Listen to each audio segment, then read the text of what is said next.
Hello and welcome back sa ating channel mga kaibigan. Ngayon nga ay pag-uusapan natin ang patungkol sa misteryong lalaki na galing umano sa hindi matukoy na bansa at noong siya ay kausapin, wala man lang nakapagtala kung saang bansa ang kanyang sinasabi. Kaya naman, sumubaybay ka sana hanggang dulo dahil makakatiyak ako na ang kwentong ito ay popular at talaga namang pinag-usapan ng iba't ibang bansa dito sa ating mundo. Kaya naman tara, simulan na natin. Ang The Man of Tauret ay nagsimula noong July 1954 sa Haneda Airport sa Japan. Noong panahon na yon, normal at maayos lamang ang pasilidad ng airport. Ganon din mga pasahero at staff nito. Ngunit, magbabago pala ang takbo ng pasilidad o ang airport dahil sa makatawag na pansin na lalaki. Ang makatawag pansin na lalaki na ito ay nakuha ang simpatsya ng isang custom official ng airport. Kakaiba ang kasuotan nito kung ikukumpara mo sa mga taong nandoon. Naka-complete business attire ang lalaking ito na para bang hindi niya ramdam kung gaano ang init sa mga oras na yon. Ngunit, hindi pa naman ganong kahigpit sa seguridad noon kung ikukumpara mo sa ating panahon. Pero talaga namang nakakatawag pansin ang lalaking ito na kung tititigan mo, parang may gagawin siyang masama at kahina-hinala. Kaya naman, merong isang custom official ang lumapit sa kanya para siya ay kausapin. Agaran siyang tinanong ng custom official kung saan siya nanggaling, pero sinabi ng lalaking ito na siya ay nanggaling sa isang business trip at isa ang bansang Japan sa kanyang pupuntahan. Ayon sa mga nakakita ng pangyayari, ang lalaking ito ay pinaghihinalaan na nakatira sa European countries dahil ito ay may makapal na balbas. At merong namang nagsasabi na isa tong French dahil sa accent nito sa pagsasalita. Pero ang mas nakaago na pansin sa kanila ang pagsasalita nito ng fluent sa salitang Japanese. At ayon mismo sa misteryosong lalaki ay marami pa siyang lingwahe na kayang salitain. At alam mo, meron silang dalawang bersyon na kumalat patungkol sa kanilang pag-uusap. Ang una dito ay kinuha daw ang passport ng lalaki ng custom official upang tignan ang verification nito.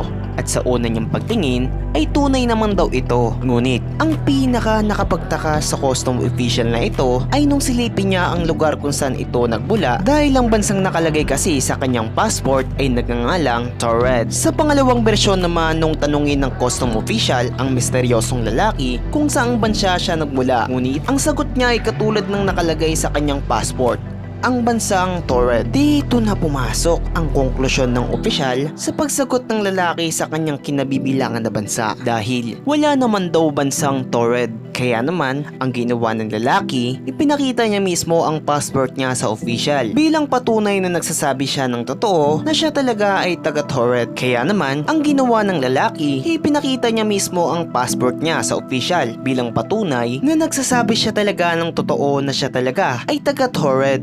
Kaibigan, sa parting ito, ang official ay talaga namang gulong-gulo at nalilito na sa mga pangyayari dahil wala namang bansa ang may pangalan na Tauret at kailan may hindi ito nag-exist. Kaya naman, tinanong niya ulit ang lalaki kung saan ba talaga siya bansang nanggaling. At ito ay paulit-ulit na sinabi ng lalaki na siya talaga ay galing sa bansang Tauret. Kaya naman, hindi na ito pinilit pa ng opisyal. At nag-usap na silang dalawa patungkol sa bansang Tauret. Ulat ng lalaki, ang Tauret daw ay matatagpuan sa pagitan ng France at Spain at maigi niyang sinabi na ito daw ay nag-i-exist na 1,000 taon na ang nakakalipas. Kumuha naman ng mapa ang opisyal at ibinigay ito sa lalaki upang matukoy kung saang bansa makikita ang sinasabi ng lalaki. Itinuro niya ang lokasyon kung saan nandoon ang Andorra, ang pagitan ng France at Spain, at kasabay ng pagtanong ng lalaki bakit Andorra ang pangalan niyan. At dito, pangatlong sinabi ng opisyal na hindi naman daw talaga totoo ang bansang Tauret sa paghihinala ng karamihan na ang lalaking ito ay may masamang balak dahil sa kanyang kakaibang kasuotan at pagkakakilanlan dahil din sa mga weirdong sinasabi nito sa pakikipag-usap niya sa opisyal. Siya ay naimbintahan ng mga otoridad upang magstay muna ng isang gabi sa isang hotel at mabilis naman siyang pumayag dito at sumama sa sinasabing hotel.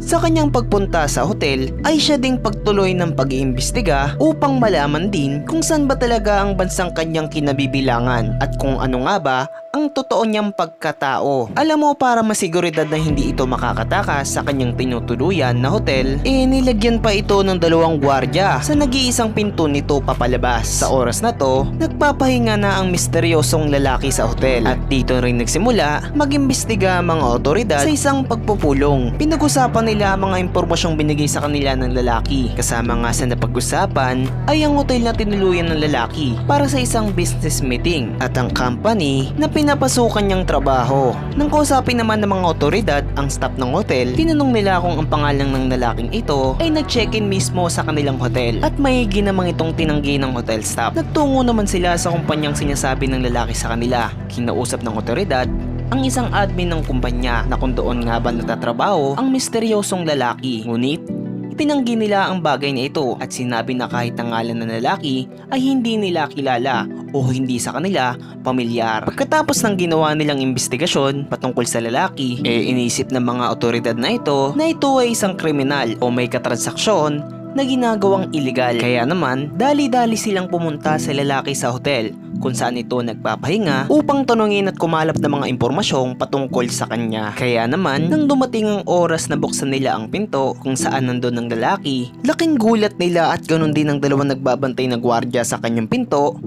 Dahil lang makita nila ang silid ng misteryosong lalaki ay wala na silang nakita doon at mistulang nawala ang lalaki sa mabilis na paraan. Tinanong ng mga otoridad sa 2 gwardya kung nasaan ang lalaki. Batay sa kanila, wala silang narinig o kahina-hinalang tunog ng pagtakas sa loob ng kwarto. Imposible rin makatakas ang lalaki dahil ang paraan lamang para siya ay makatakas ay ang nakakandadong balkonahe at ang ginamit na panglock doon ay hindi madaling masira at nung oras na pinasok nila ang kwarto ay nakakandado pati naman ng sinasabing balkonahe at wala kang makikitang bakas ng pagsira sa kandadong ito. Labis na nagtaka ang mga otoridad dahil pati ang mga dokumento ng lalaki gaya ng passport, checkbook, driver's license at di pa pang mga papeles nito ay sabay ding nawala at kahit ang naiwan nito sa airport security room ay mistulang nawala at hindi na ito nakita pa. Alam mo kaibigan, simula ng pagkawala niyang ito ay hindi na muling nakita ang lalaking ito. Naging isa ito sa mga pinag-uusapan at palaisipan noon pa man. Ngunit lalo itong napag-usapan simula nang dumating ang mga technology sa ating panahon. Nooy ang mga tao ay pinapalagay ito na isa itong time traveler at pinaniniwalaan itong galing sa ibang panahon ng lalaking ito. Pinaniniwalaan din ng ibang mga profesional na tao na umuugnay sa paksa ng ating kwento. Pinaniniwala nila ang taong ito ay galing sa future o di kaya naman sa nakalipas na panahon at ang iba naman ay pinaniniwalaan din itong parallel dimension.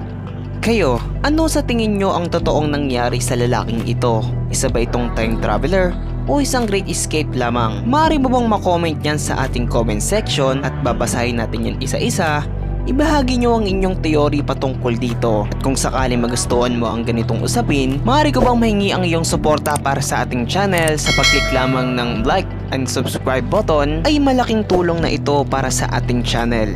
Muli, ako po si Vinci Code PH na nagsasabing, sa kwentuhan at talakayan, sagot ko na yan. Ang gagawin mo, makikinig ka lang. Yun lamang po at maraming salamat. At mag-iingat kayo palagi. Paalam!